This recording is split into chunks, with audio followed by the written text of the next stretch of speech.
Shalom. This week's Sedra is Sedra Haazinu. In Pirkei Avos, Hillel is quoted as having taught an adage, the more flesh, the more worms. In today's weight-conscious world, it seems preposterous that anyone would need to warn people away from weight gain, and yet Hillel's teaching seems to discourage weight gain.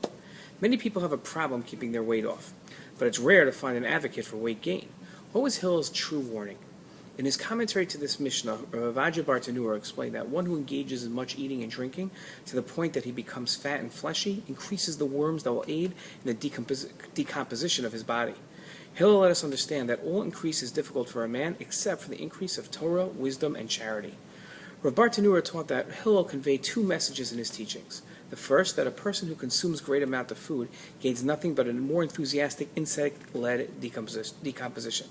This addressed those who maintain that the more they ate, the better off they'd be because they would be well nourished. The second lesson is that having more causes greater challenges than benefit. Our philosophy doesn't advocate for less, but rather the better use of our resources. Why would Hillel be preaching that the less one has, the better off they'd be? In this week's section we find the following message. Yeshurun, meaning the Jewish people, became fat and rebelled. You grew fat, the pasuk says, thick and rotund. Israel forsook the God who made them and spurned the mighty rock, God of their salvation. Later in this Sedra we read, they sacrificed to demons which have no power, deities that they did not know, new gods that came from nearby, which your ancestors did not fear. It seems that when the Jewish people became fattened with wealth, they rebelled against God and began giving offerings to idols and practiced idolatry.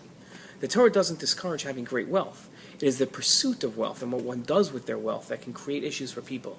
In the pursuit of wealth, one can easily forget their morals and ethics.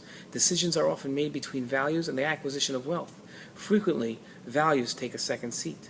The drive for wealth is so strong it can often overpower a person. When one acquires wealth, they often forget their roots. They imagine themselves more capable than reality dictates. Instead of humble gratitude to God for their newfound wealth, they often forget whose graciousness allowed their wealth to be gained. They forgot God and looked for shortcuts to a guilt-free life like idolatry. Wealth presents great opportunity and is a blessing. With blessing, wealth brings many great challenges. From the pursuit to acquisition, the poor, middle class, and wealthy all have something to be careful about when it comes to wealth. Shabbat Shalom.